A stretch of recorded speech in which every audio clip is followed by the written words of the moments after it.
When somebody shouts at you, what's your first instinct?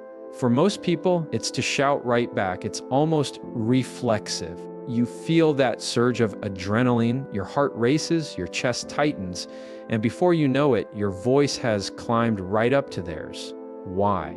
Because our nervous system interprets volume as dominance. If someone gets loud, your body says, if I don't get loud too, I'll lose. But let me tell you, this matching their volume doesn't make you stronger, it makes you smaller. You've just let them set the rules of engagement. They raised the volume, and you followed.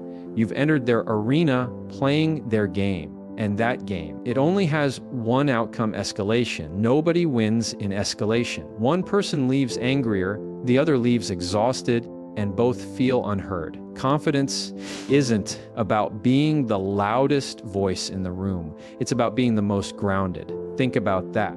The most grounded. The person who doesn't flinch, doesn't scramble, doesn't bend to the chaos swirling around them. The person who lowers their volume when everyone else raises theirs. That's power.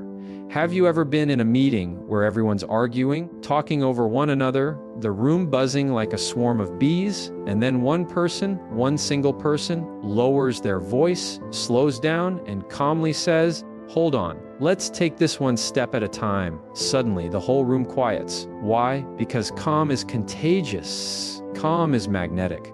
Calm takes control without ever having to force control.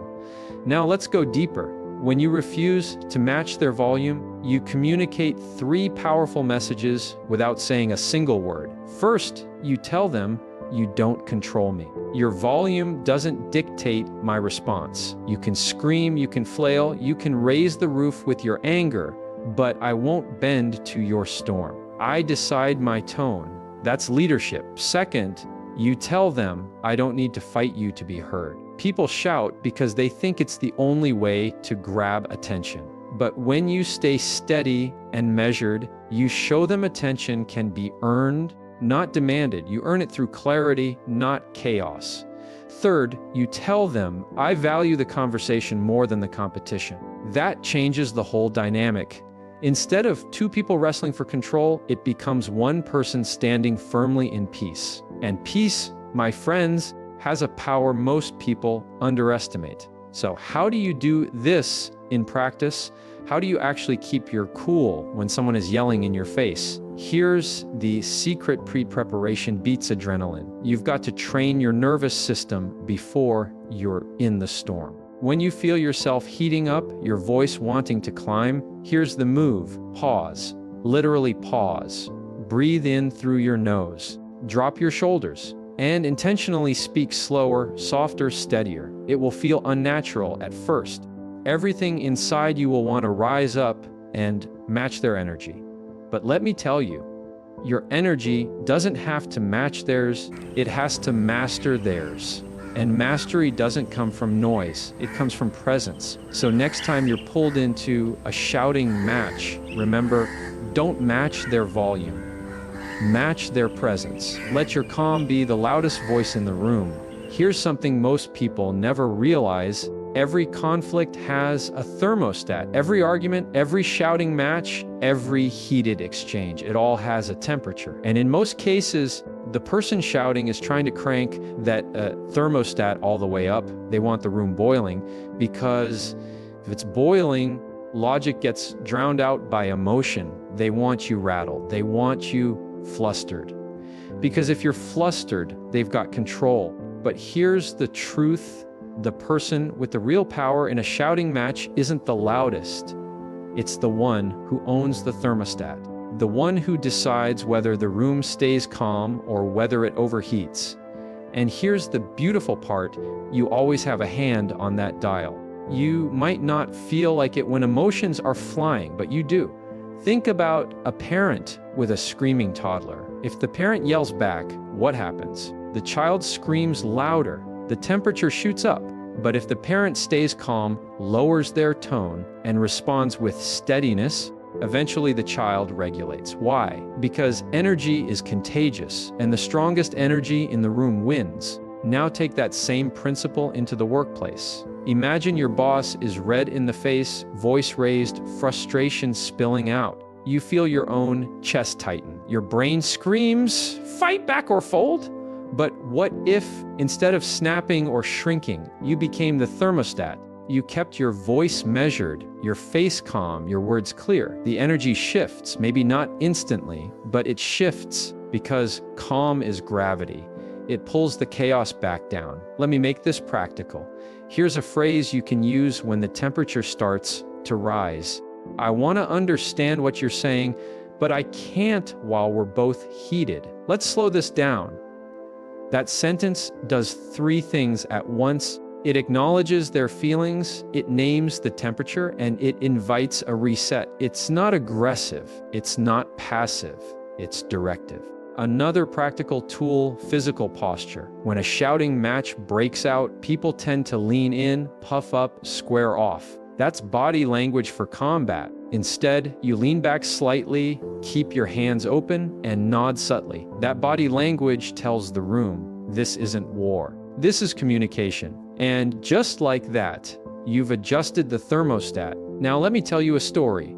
Years ago, I had a client who worked in customer service. She told me about a customer who stormed in, shouting so loud the whole office froze. Her first instinct, defend herself, but she remembered this principle, control the temperature. So she did something radical. She lowered her voice. She slowed her speech. She said, I want to help you, but I can't while we're yelling. Guess what happened? The customer paused. The room cooled, and what could have been a full-blown screaming match turned into a manageable conversation. That's the power of owning the thermostat. You see, people can only keep yelling if the environment supports yelling. But if the environment shifts, if the temperature cools, they either cool with it or look ridiculous trying to keep screaming in a calm room. Either way, you win. What does desperation look like? It looks like scrambling to defend yourself. It looks like rapid-fire explanations over apologizing or throwing a dozen points into the air hoping one of them sticks. It's the verbal version of flailing your arms in the deep end, hoping you won't drown. And the problem is, when you respond out of desperation, you look weaker, not stronger. You sound guilty, not grounded. Let's get real here. Have you ever been in an argument where someone accused you of something unfair and your instinct was to immediately defend yourself? You start talking fast. That's not true! I didn't mean it that way! You're misunderstanding me! And the faster you talk, the more desperate you sound. What happens?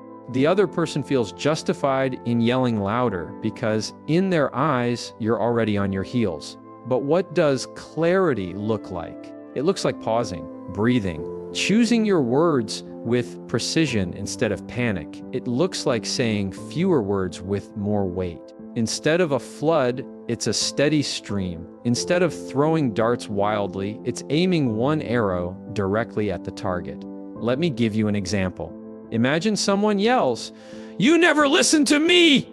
The desperate response is, "What are you talking about? I always listen." Remember last week when I asked you about your project, and the week before when I stayed late to help you? That's defense mode. That's desperation. You're trying to win the shouting match by burying them in examples. But here's the clear response. Pause, breathe, and calmly say, "I hear you saying I don't listen. Help me understand where you feel that." Boom. Short. Direct. Steady. You haven't escalated the volume. You haven't scrambled. You've taken their energy and redirected it toward clarity. And clarity forces the conversation to shift. Here's why clarity is such a weapon. It cuts through the fog of emotion.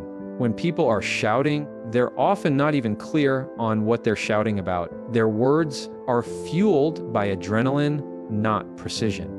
But when you respond with clarity, you're like a lighthouse in the storm. You give direction where there was only chaos. Now, I want you to picture this. Two people are in a shouting match. One is red in the face, waving their arms, words spilling everywhere. The other is calm, measured, voice steady, words concise. Who looks more powerful to everyone watching? Who looks like they actually own the room? It's not the one yelling. It's the one who stayed grounded in clarity. Let's make this even more practical. Here are 3 clarity tools you can use in the middle of a shouting match. 1. Summarize, don't scramble. When someone is shouting, instead of rushing to defend, summarize what you hear. So you're upset because you feel ignored. That simple move shows you're listening, not fighting. It calms the fire because people shout louder when they feel unheard. 2. Shorten your sentences. When adrenaline kicks in, you'll want to explain and justify. Resist it. Keep your responses tight and controlled. Fewer words, more weight. 3. Name the issue, not the insult. If someone says, "You're so selfish," don't fire back with, "No, you're selfish." That's desperation. Instead, say, "It sounds like you feel I'm not considering you." That's clarity. You've removed the sting and named the actual issue. Let me tell you a story. A young lawyer once came to me after a brutal cross-examination where the opposing attorney shouted at her, trying to rattle her. She told me, "I felt like I had to defend every single thing, and the more I talked, the more I sounded weak." I asked her, what would have happened if you slowed down, gave shorter answers, and refused to let his volume dictate your words? She thought about it and realized she would have looked like the calmest person in the room. And that, in itself, would have been the win. That's the key. In shouting matches, people think victory comes from the sharpest comeback or the loudest voice. But the real win comes from clarity. Because clarity doesn't just cool the fire, it commands respect. But here's the trap: comebacks don't end shouting matches. They escalate them. A comeback is fuel, not water. It adds fire to fire, because the moment you launch one, what happens? They launch one back. Then you retaliate. Before you know it, you're not having a conversation anymore. You're trading blows. And trading blows is not communication, it's combat. See, here's the truth: shouting matches don't need cleverness, they need clarity. Comebacks are about ego. Clarity is about resolution. And when you choose clarity over comebacks, you take the fight out of the fight. You shift the conversation from who's right to what's real. Let's make this practical. Imagine someone shouts at you, "You don't care about me at all." A comeback would be, "Oh, really? Who's the one who stayed up until 2 a.m. helping you with your work last week?" That's ego talking. That's defensiveness. And it only invites more shouting.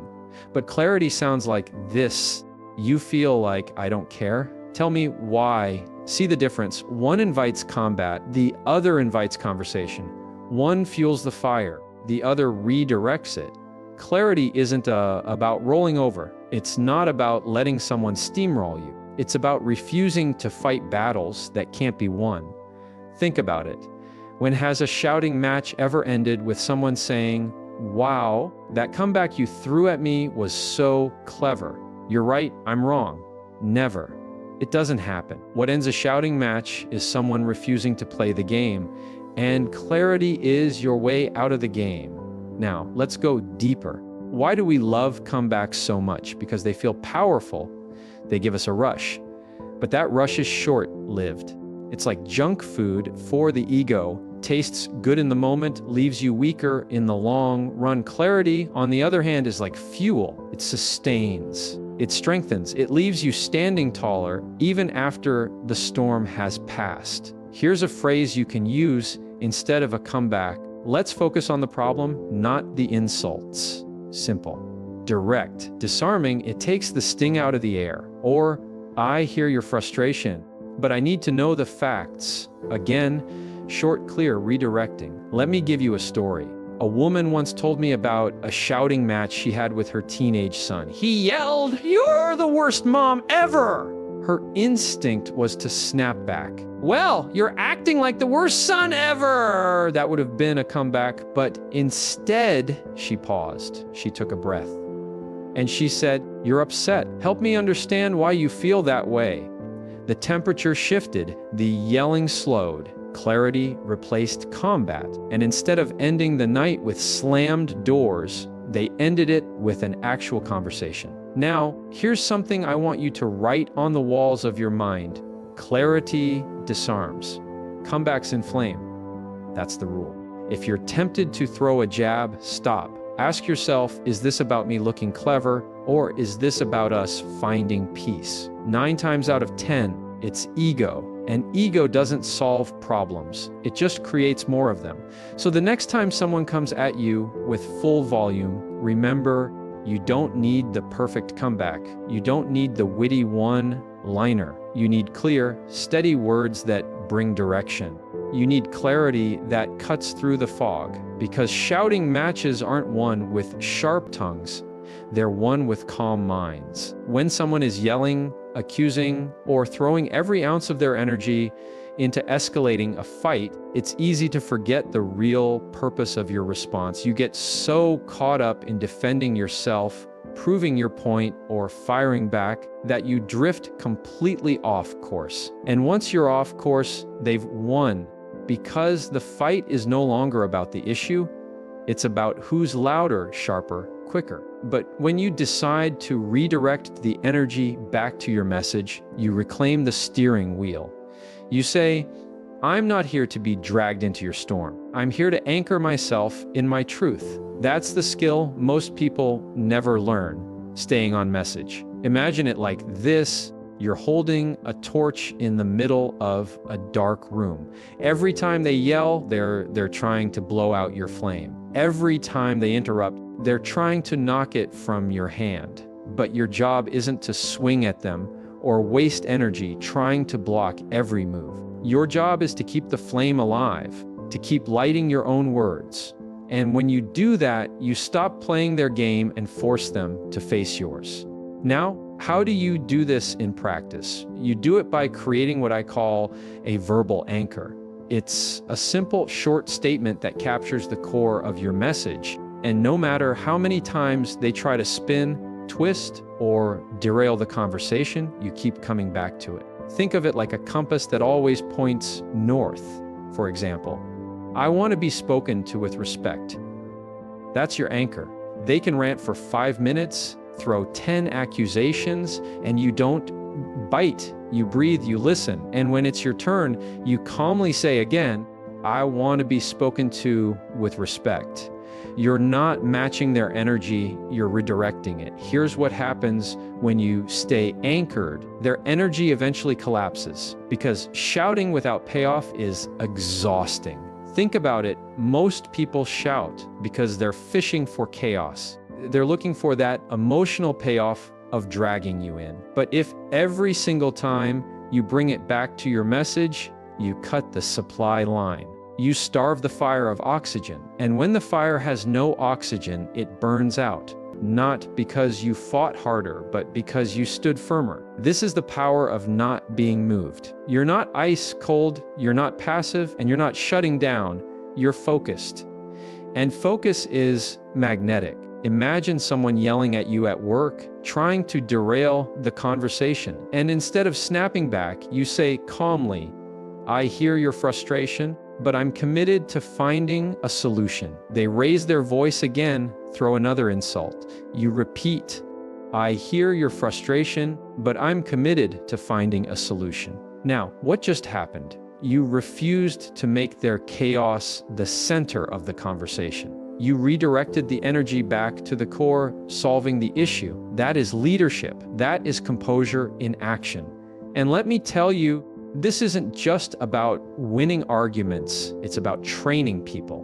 Because when you consistently bring the energy back to your message, people learn that shouting, provoking, or derailing doesn't work on you. You become unshakable. And when people realize they can't push you off your anchor, they either adjust their behavior or they expose themselves as someone unwilling to engage in any healthy way. Either way, you win, because you don't lose yourself to meet them in the mud. Now, let's address the biggest fear people have when practicing this. But Jefferson, won't I sound like a broken record? Won't they just laugh at me if I keep saying the same line? And my answer is yes. You'll sound repetitive, and that's the point, because repetition equals clarity.